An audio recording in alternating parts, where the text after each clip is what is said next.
Hello, good evening and welcome to my humble model railway, Bedford Junction.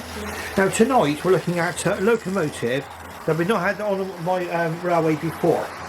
And there's a reason for that, and that's that this locomotive was suffering from constant derailments. Okay, and it was really, really bad. Now what I've done, I managed to cure this as far as I could tell.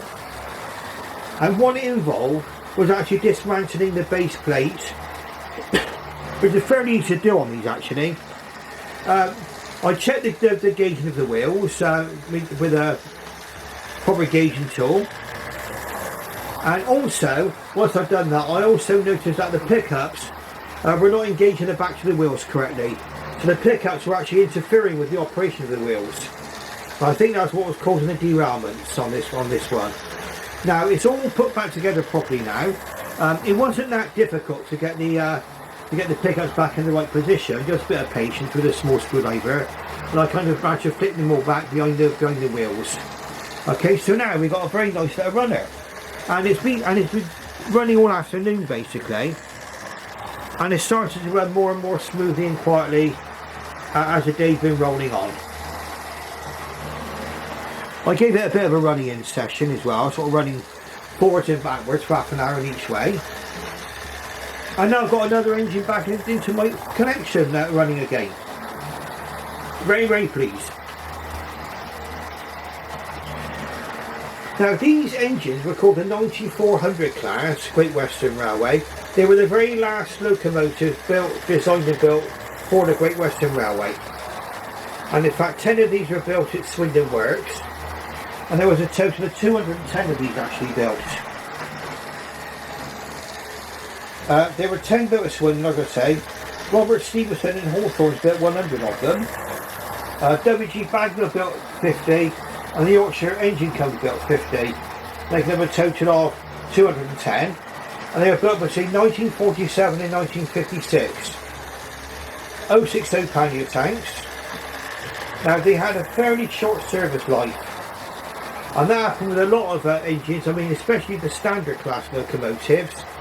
I mean, if you imagine the last steam engine built for British Railways was Evening Star. That was built in 1960, and in fact the Western region of British Rail were planning on eradicating the steam by the end of 1965. So that emphasises how short a service life some of the locomotives did actually get.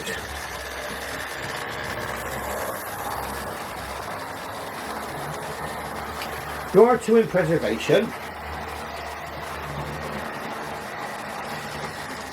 and that's 9400, 9400, and that's kept at the Swindon Steam Railway Museum as part of the National Collection, and that's a place I would recommend you go to visit, the Swindon Steam Museum. Very, very nice place to visit. And then 9466 is actually based on the West Somerset Railway now. And it's got a boiler ticket apparently till the end of 2025. So I think I need to get on to the West Somerset Railway while there's a chance of seeing this one actually running.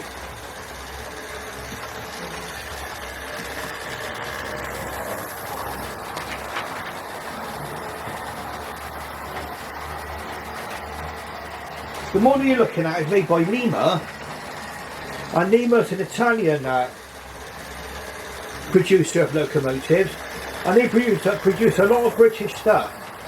And in fact you'll be seeing all Lima tonight. Again, I'm going to decide, because this is a Lima locomotive, we'll have another Lima running session, and we will get to Hornby and Bachmann and the other manufacturers in due course. But tonight we're going to, because I've got this locomotive running, I'm so happy about it, I thought I'd give this one a good little run.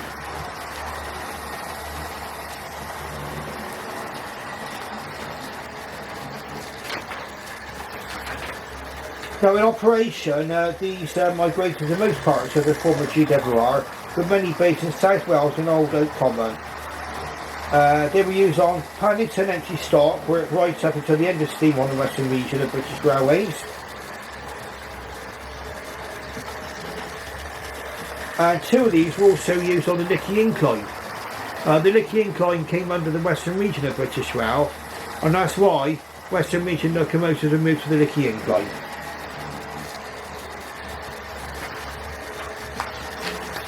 Now, what kind of thing, because it's an older model, I mean, bear in mind Lima actually stopped producing locomotives under their own brand name in the year about 2004. Then you'll be looking at locomotives that are at least 20 years old, or getting on for 20 years old now.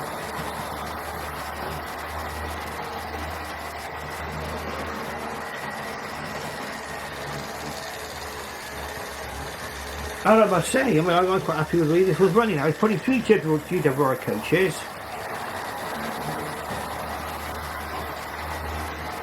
And we're going to run her in here quite shortly. We'll be having a look at some of the other of these locomotives on here tonight. All worthy, I think, of consideration. I mean, you could pick these, all of these locomotives up. I should imagine. Well, I picked this one up for £25. That was in the mid-1990s. Now, if any of you were thinking that locomotives have got dear all of a sudden, no. They might have been a little bit cheaper before the lockdown, but really, I mean, even in the mid-1990s, you would be putting out about 50 quid for a locomotive even then. And that was a lot of money back in the mid-1990s. So, you know, I had to like sort of pay to get this one, even second hand. I think I picked this one up at a touring train fair, where it was a modern railway exhibition. Yeah, and I think it was off from one of their trade stands.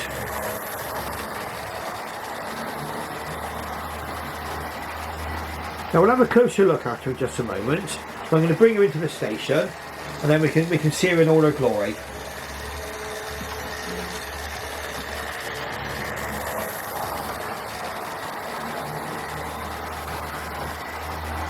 Now, what sort of things would you have to live with if you bought one of these locomotives rather than the Bachmann version? Okay, right now, with these, it's got a large ring foot type motor, which you could change the bushings and springs on. So you've got a serviceable motor.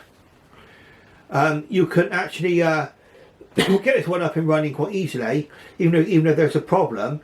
The only disadvantage of that, though, is that the motor does actually go into the cab by quite a long way, so there isn't much in the way of interior cab detail. And also, there was no cab glazing fitted to these models either. And a lot of the models, like Pannier Tanks, Prairie Tanks, did not get fitted glazing. Now let's have a look, because the main problem with this locomotive was derailing on points. So we're just going to watch her come in over points now.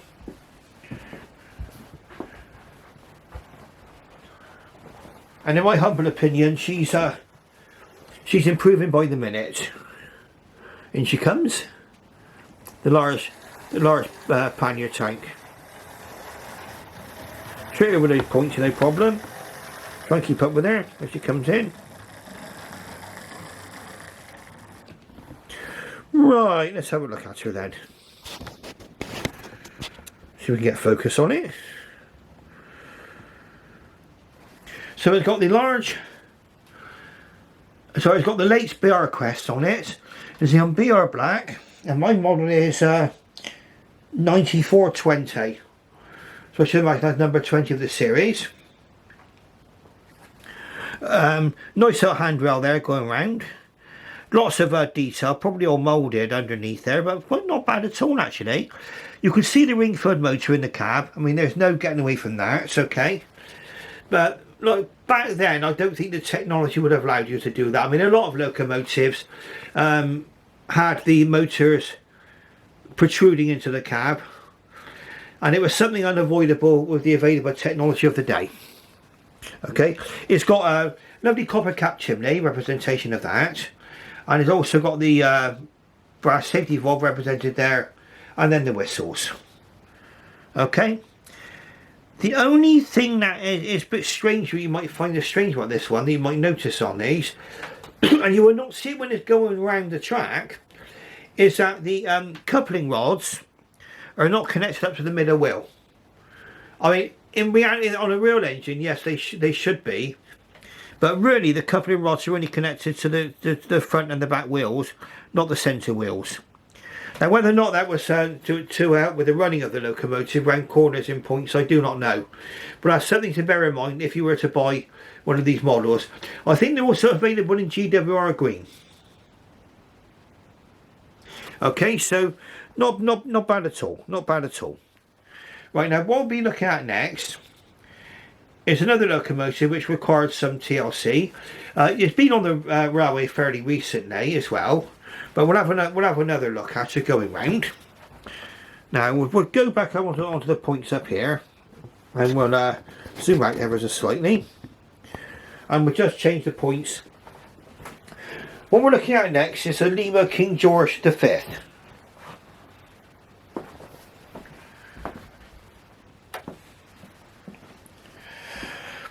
Now this one arrived in great condition, okay, from the seller.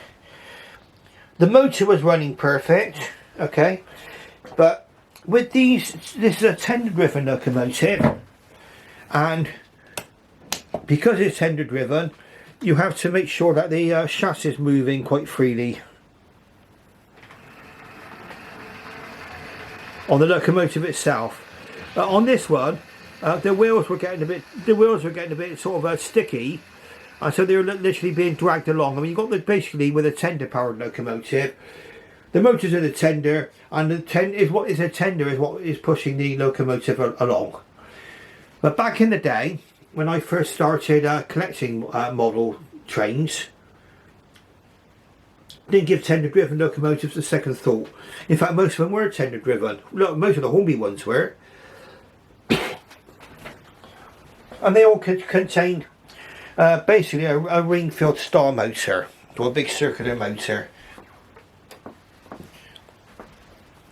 You do have advantages and disadvantages. Like I always say, everything in life's got advantages or disadvantages, and it's the same with the modern railway locomotive world. But you've got a very, very nice engine here. I mean, I picked this engine up for 30 quid, less than £30. Let's say it required a fair bit of oiling and a fair bit of messing around before I could get it running correctly. But really, I mean, it's only because it was probably stuck in a box for a long time, not being run. And now it's running better and better. Again, it's one of the locomotives that seems to be running better and better and better as every time I get it out.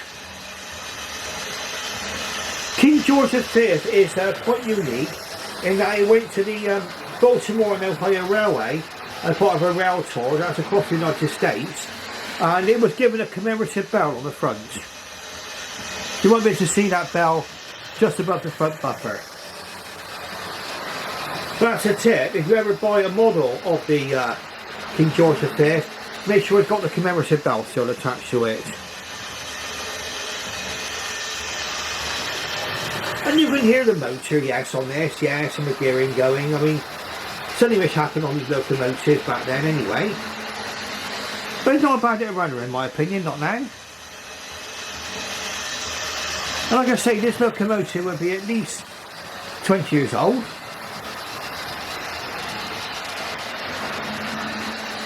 Probably. As a matter of fact, I can actually date this locomotive for you. And I did a bit of research on this. It came from a shop called Zodiac Toys. And back in the day when it was brand new, it went for £18.99, okay? But Zodiac Toys, I don't know if you can see that there. Oh, there we go, Zodiac Toys. On that price ticker there.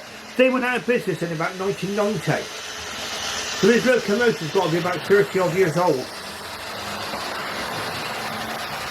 Zodiac Toys, and a fair number of shops apparently around the country, but they were taken over apparently a couple of times, and their eventually demise came around in the 1990s. It's a shame really, because some of the modern railway shops and chains sort of disappeared in the 1990s and 2000s. The other casualty was Beatties. They used to do their Hornby, you based by the Hornby catalogue, and that sort of beat his special edition of blazing on the front. Of course, a lot of people now buy their locomotives online, which has got benefits of their own and disadvantages of their own, as many of us can testify. You know, you say, I bought this all online, and it's fine, it's absolutely fine.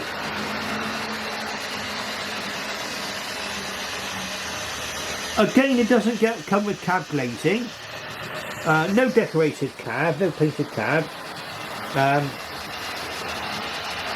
few other details missing from, but really when it's going around the track, I don't think it matters that much, not in my opinion anyway. That's our lovely Lima King.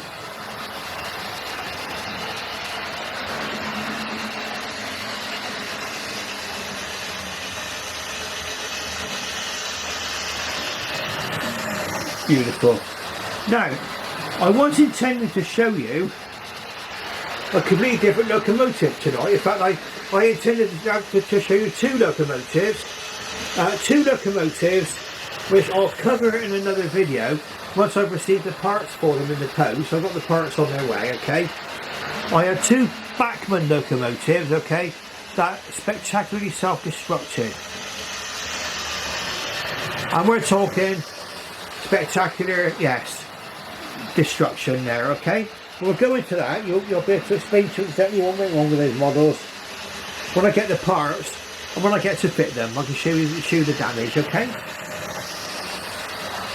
And this is the thing about this, I'm not having to go at Bachmann now. These models have been going strong for like 30 years. Nothing's ever fallen off, nothing's ever gone wrong with it as far as I know. And certainly in my possession it's been absolutely fine. And I think really,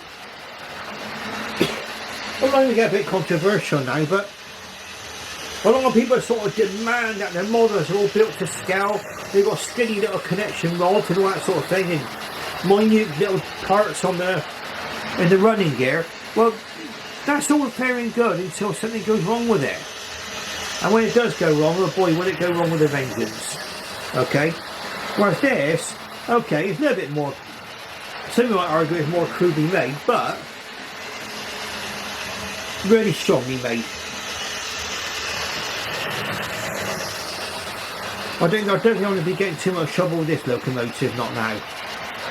So it's running perfectly well now. Just see, the problem I had with it was that the wheels of the locomotive, because it was being pushed along by the fender, they were a bit stiff and they were not revolving very well. But now, the more that I run this locomotive, the better it's getting, the more the oil's working in, the stiffness is going away. Beautiful. And we'll move on to another locomotive quite shortly.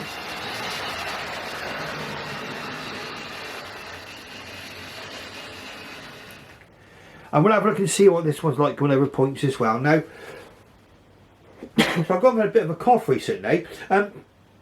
Forgive me for that.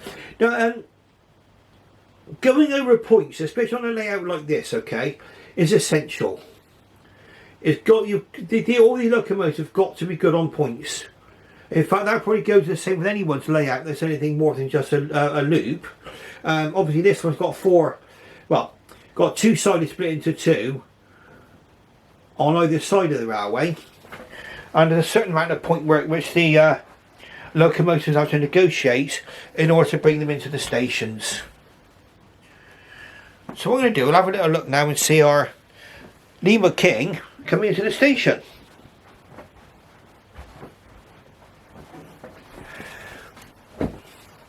Right, here we go.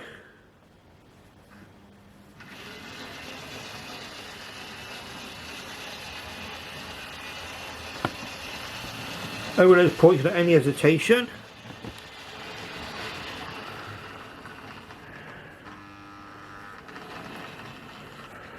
No problem at all. Need a bit of extra revs to get it going towards the end of the siding. But I mean, to be honest with you, now looking at this locomotive even pulled into the station, I think it looks alright to me. It looks perfectly fine. The two locomotives side by side. They've got their Great Western characteristics. Both got the copper cap chimney, safety valve covers, whistles. Lovely little locomotives in my opinion, okay? Right, so the next locomotive is going to be a Small Prairie tank. So that's a large pannier. That's a 460 express locomotive. So the next one is going to be a Prairie. Now what a Prairie is, I mean, if well, let's explain the wheel configurations while we're here. This is an 060 Pannier tank, basically because the water tanks are actually slung over the boiler like saddles, like not saddles but like panniers. Okay, you've got the tender engine there, which is the Express, the King, and that's really for longer range journeys. So that'll have a water scoop and everything for the tender to take on the long journeys. And then you'll be moving into other locomotives like the Small Prairie, which is a 262 wheel configuration, and these were built for branch lines.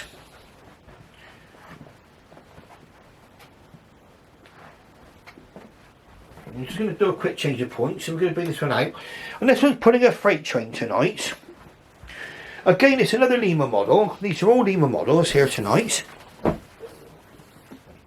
And we'll see if we can bring her out. There we go. Over there we can see where we are. You can see the brake van there at the back of it.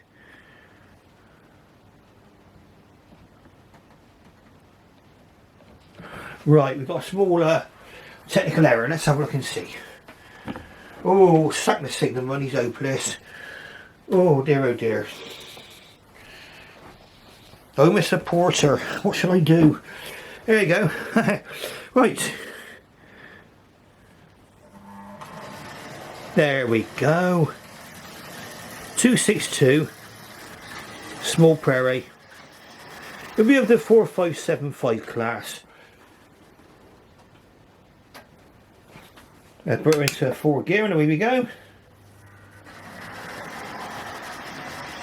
Now this locomotive is of a very, very similar design. I mean, okay, appearance wise, perhaps different because there were different wheel configuration, but a lot of the things like the actual design is similar. I mean, you've got the once again a rather large Wingfield motor. I think it's probably the same sort of motor in this, and again it protrudes into the cab. Obviously something of its time. I bought this locomotive from the Modern Railway Emporium, a little shop that's got an eBay shop, and it was in perfect running order when it came, and it's in perfect order. I've given it a bit of an oiling just to make sure and everything else. It's putting a nice little train tonight of sacks of salt, Royal Daylight, which is going to be oil, my usual contingent of Watley's beer, a National Coalboard wagon, which is a Lima wagon actually, and a Bachmann brake van. Well, I was going to show you the Bachmann version of this today, the 4575 class, the Bachmann engine, but that's one of the engines that's spectacularly self-destructed today. It went wrong in a spectacular fashion. Wasn't anything I did to it. I noticed it was derailing a lot, okay, and I didn't notice that, I didn't know that one of the crank pins was loose. The crank pin came out, fell out. I've managed to save that, but I did manage to smash up the valve gear on it, so unfortunately I'm waiting for a new valve gear set to arrive on that 4575 class. And I can show you what that was all about. And I think that's something which I would advise you to do if you can. I mean, a lot of these locomotives have got little like bolts, crank pins as they call them, holding the connection rods onto the wheels. And if those crank pins come loose for any reason, eventually they'll fall off completely. You'll lose the connection rod that'll come off from the wheel, and then really you'll have lots of things flaming around all at once. And on two of my locomotives, I've actually succeeded. That problem's actually succeeded in destroying the valve gear.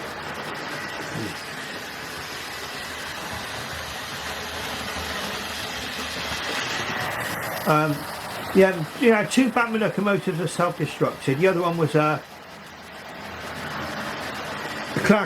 British Rail Class 4 mixed traffic locomotive. As you see, this was going around with no problems whatsoever. So, okay, not as detailed as the Batman model, but it's running along like a little dream. Some people used to say, I mean, I remember even going back to the 1990s when these models were very commonly on sale now on trade stands and things. Some might say these are a little bit proportionally tall. But really when they're running around the layout, it's not really a problem to me. And again, it's a very nice, smart looking locomotive. Go on the track there, beautifully. See? And it's always really needed, these models. I mean, okay, the pickup needed to be repositioned on the large Pannier Tank. But really, apart from anything else, just cleaning and oiling. That's what these models have ever needed. Never had anything fall off.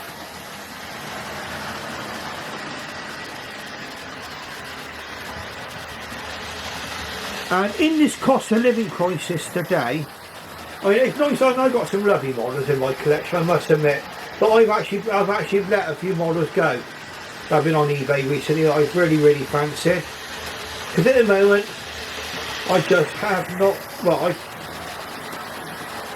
I don't want to shell out the funds at the moment. And I think that's a problem with it for a lot of us out there now. So, I mean, we're not scrimping and saving, we're not cheaping out or anything like that, because I will be buying them more expensive. I've already got something on order from the 2023 catalogue from Hornby. That's already on pre-order. I will be doing about 3 locomotives on pre-order. I'll be paying through the nose to get them. But I'm going to guarantee getting them. Okay, so, but it is possible to pick up, to expand your locomotive fleet at a fairly reasonable cost. And you can also at the same time get quite a nice little reliable locomotive.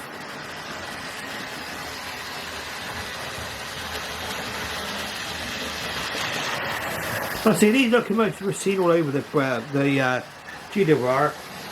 I think they were designed by Charles Benjamin Collett. They would have been probably produced in the 20s and 30s, I would have thought. As you probably will see them on many places now in preservation.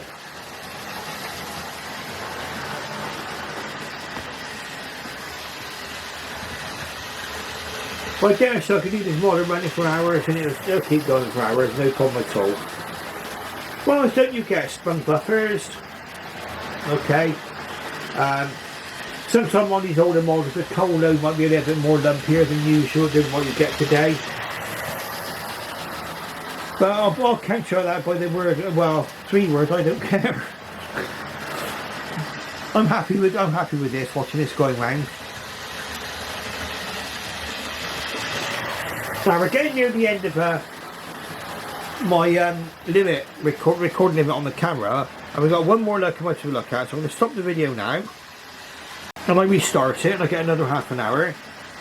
And I'm going to have another camera rant in a moment. A camera rant. It's not the fault of the designers, the makers of this camera. It was the EU. They want to put a tax on these cameras unless you had a recording time limit. They were being taxed as some kind of recording device. I don't know what the tax it was. They've repealed it since, but it has meant that with this camera I've got a half an hour recording limit, and it's infuriating because if I don't spot that it's got to the end of the 30 minutes recording time, the camera switches, stops recording. I'm sat there talking away like mad, my chain's going around like mad, and it's not recording anything. Okay, but now we've got an extra half an hour of recording. I won't be going on for another half an hour. So you're okay there. We're going to be bringing this locomotive into its station and looking at the very last of our Lima offerings. Now, Again, the test of my locomotives is what they like on points. Well, I think you could say I handled that rather well, don't you? No problem at all. Okay, so there it is, safely in the goods shed. About to deliver my consignment of beer. Now,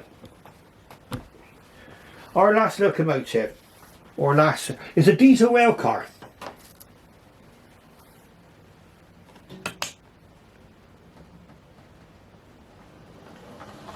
Again by Lima.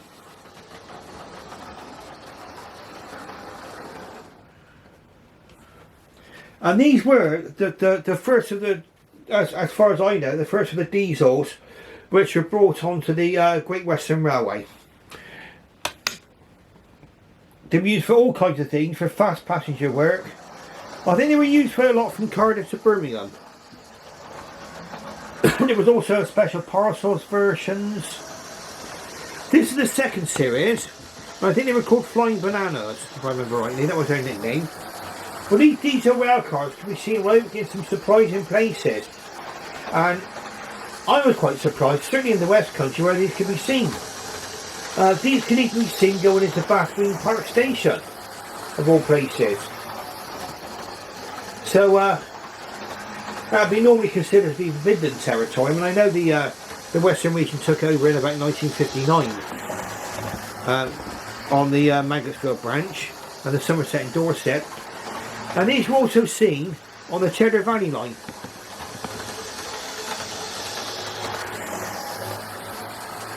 So you're beginning to see the benefits of diesels. Really, really, really. I mean, I think these were from the 1930s, these particular rail cars. Of course, they were later replaced by diesel multiple units, like the Class 121s. As you see, it's a very, very nice runner. I bought this brand spanking new, and I'll tell you where this came from. This came from East Somerset Models, and they're still in business today.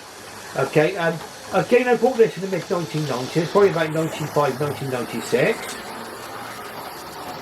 and I picked this up from I'm sure I picked this up from East Somerset Models. I will be going out there in due course to have a little look, and when I walk into a model shop, then usually bankruptcy follows quite closely behind me, so we'll have to watch what I buy when I go there. But this is really, really nice model. I mean, what are the things that are potentially wrong with it? Well, nothing as far as I can see. It's a good representation of the rail car. It's pretty well, I can see. Yeah, got a really good cab detail. It's got a rather largest ring-filled motor in them, again. But again, you're allowed to change all these locomotives you see on here tonight. You can actually change the brushes and the springs. This was in GWR green.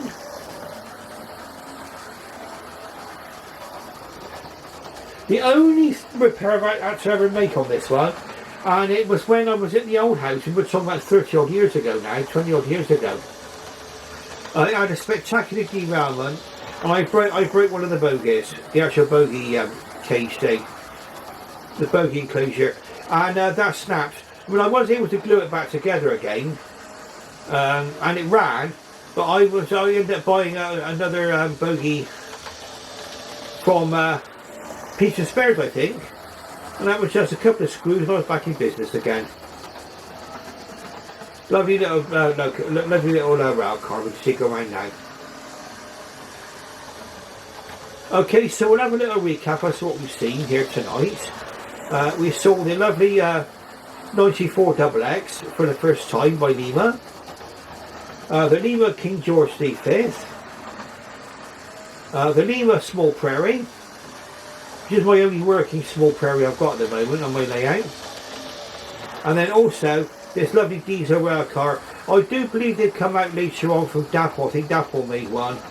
I'm not sure if Formby made one of these. But again, all Lima stuff, all good for me.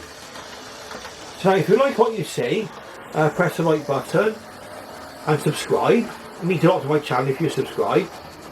ring that bell, you'll be made aware of any future videos. But I should say thank you very, very much for watching. And for those of you who stuck to me to the end, thank you very, very much for that. I should wish you farewell and good night.